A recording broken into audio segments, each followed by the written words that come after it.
Hello buddies, welcome back. It's Anne-Sophie and today I'm going to show you how you can change the wallpaper on your Emporia tablet. To do so, you want to go to your settings and go to wallpaper.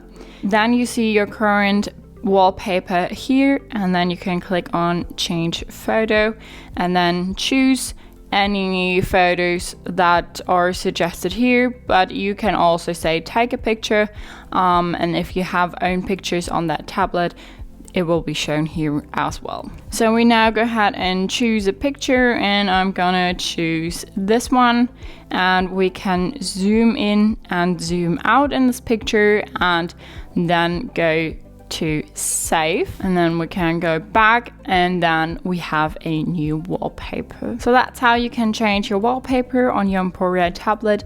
Hope you liked it, hope it helped. If so, thumbs up, share and subscribe, and I hope to see you next time. Bye.